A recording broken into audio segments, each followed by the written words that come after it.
40 ವರ್ಷ ಆಯ್ತು ಮುನಿಗಿರೋ ವಿಠ್ಠಲ್ ಮಂದಿರ ಬಂದಿರಿ. ಎಲ್ಲರೂ ನಮಸ್ಕಾರಿಪ್ಪ, ನಾನು ನಿಮ್ಮ ಕ್ರೇಜಿ ವಿನಾಯಕ್. ನಾನು ಇವತ್ತು ಬಂದೆ ನೀವು ಹೊನ್ನೂರು ವೇದ ವಿಠ್ಠಲ್ ಮಂದಿರ ದರ್ಶನ ಮಾಡಾಗ್ರಿ. 40 ವರ್ಷದಿಂದ ಮುನಿಗಿತ್ರಿ. ಈ ವಿಠ್ಠಲ್ ಮಂದಿರ ಎಲ್ಲಿ ಬರ್ತಿದ್ರಪ್ಪ ಅಂದ್ರೆ ಬೆಳಗಾವಿ ಜಿಲ್ಲೆಯ ಹುಕ್ಕೇರಿ ತಾಲೂಕಿನ ಹಿಡಕಲ್ ಡ್ಯಾಮ್ ಬಾಜುಗೆ ಐತ್ರಿ. ಹೊನ್ನೂರು ಊರ ಅಲ್ಲಿ ಗುಡಿ ಐತ್ರಿ. ಹೋದ ವರ್ಷ ಗುಡಿ ತೆಗ್ದಿತ್ರಿ, ಖರೆ ಈಗ ಬಂದಾಗ ಗೊತ್ತಾಗಿತ್ರಿ ಅರ್ಧನ ತೆಗ್ದಿತ್ತ. 1928ರಲ್ಲಿ ಹೊನ್ನೂರು ಗ್ರಾಮಸ್ಥರು ಈ ಗುಡಿಯನ್ನು ನಿರ್ಮಾಣ ಮಾಡಿದ್ದರ್ರಿ. 1977 ಹಿಡಕಲ್ ಡ್ಯಾಮ್ ಕಟ್ಟಿದ್ರಿ. ಅದರ ಸಂಗಾಟ 20 ಹಳ್ಳಿಗಳು ಭೀ ಮುನಿಗಿದ್ದು ರೀ. ಅದ ಕಾರಣಕ್ಕೆ ಹೊಸ ಗುಡಿಯನ್ನು ಕಟ್ಟಿದಾರ ಇದ್ರಿ.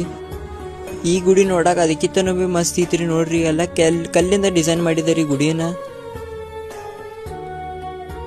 ಗುಡಿ ನೋಡಾಕ ಮಸ್ತ್ ಐತ್ರಿ. ದರ್ಶನ ಭೀ ಮಾಡಿದ್ದು ರೀ. ಒಳಗ್ ಭೀ ಎಲ್ಲ ಕಲ್ಲಿಂದ ಕೆತ್ತನೆ ಮಾಡಿದಾರಿ. ಶ್ರೀಕೃಷ್ಣ ಮತ್ತು ವಿಠ್ಠಲ್ ಅವರ ಜೀವನ ಚರಿತ್ರೆ ಕಲ್ಲಿಂದ ಕೆತ್ತಿದಾರಿ. ಗುಡಿ ಒಳಗೆ ಅಷ್ಟೇ ಕೆತ್ತನೆ ಅಲ್ಲದ್ರೆ ಹೊರಗೆ ಭೀ ಗುಡಿ ಸೈಡ್ಗೆ ಎಲ್ಲ ಕೆತ್ತನೆ ಕಲ್ಲಿಂದ ಮಾಡಿದಾರ್ರಿ. ಇನ್ನ ಇಲ್ಲಿ ಯಾರು ವಿಠ್ಠಲ್ ಮಂದಿರ ಬಂದಿಲ್ಲ ನೋಡ್ರಿ, ಅವ್ರು ಭೀ ಬಂದು ಹೋರಿ. ಪಾಂಡುರಂಗ್ ವಿಠ್ಠಲ್ ಬಗ್ಗೆ